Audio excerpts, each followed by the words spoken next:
Hello guys, welcome to Tuma's Diary.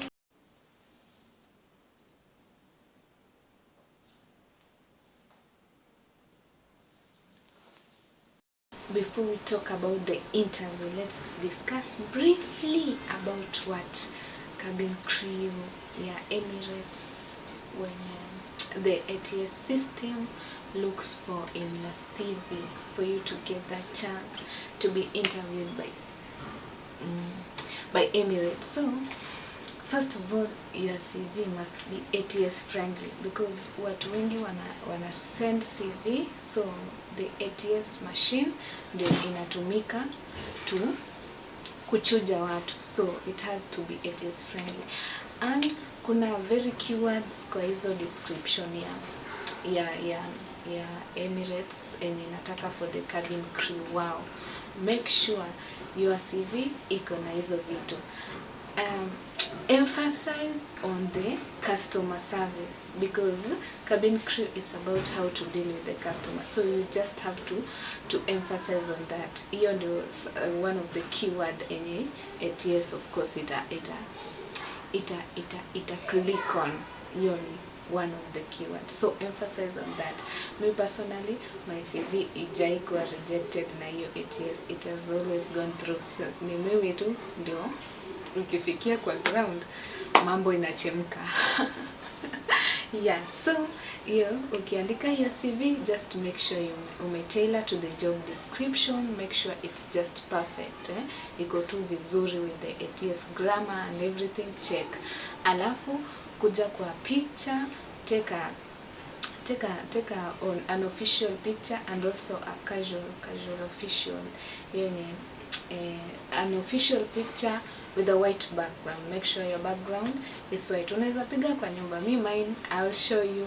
Nilipiga zote kwa nyumba with a white background. Ama kama unaweza edit your background, edit, as long as the picture imetokea clean, well, na umejivaa vizuri, well groomed, Yani the appearance ikwetu mwa, because that's the airline, so lazima stand out ndio ukwe picked. That's about CV and photos. Hiyo ni two things yenye unaweka kwa your application because it goes through the ATS system machine. So if you are curious about my own CV, you will let me know kwa comment. I'll try and help as much as possible, but kama uko in Dubai, you have various chances, because Dubai recruitment wanafanyanga almost daily, like they just recruit. Lakini also when ume attend once, jua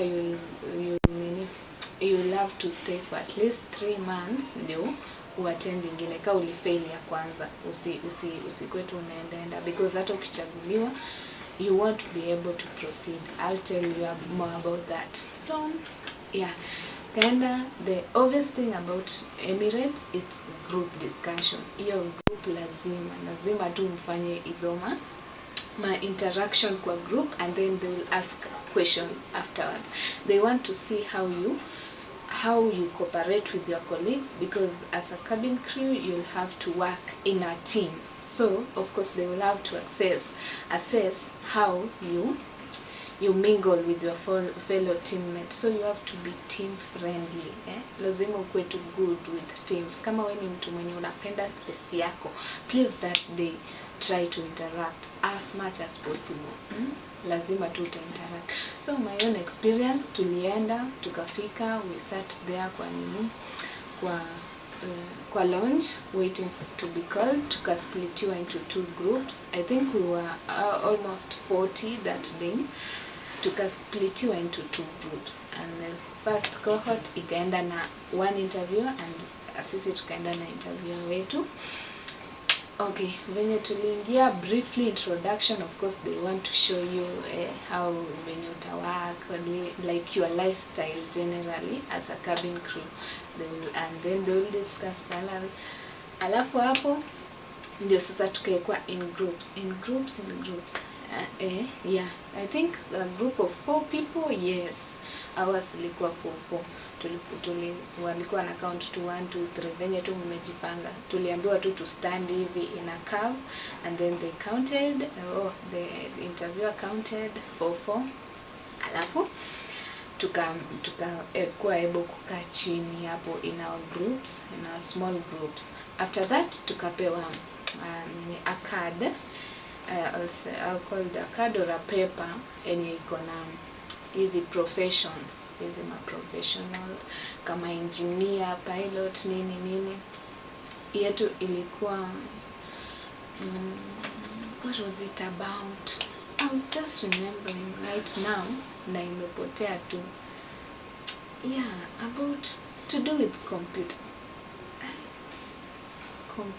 something. Computer. Oh yeah, it was about data analysis. Watu wa professional yani data analysis. What wakasema tu ni attributes ama nasema nini? Nasema to discuss about their qualities ama ni attributes. I think kati hizo mbili, like what they have, yani kizungu imepotea hapo hivyo. So like una discuss kama data analysis wanafaa kukuwa good at art, wanafaa kukuwa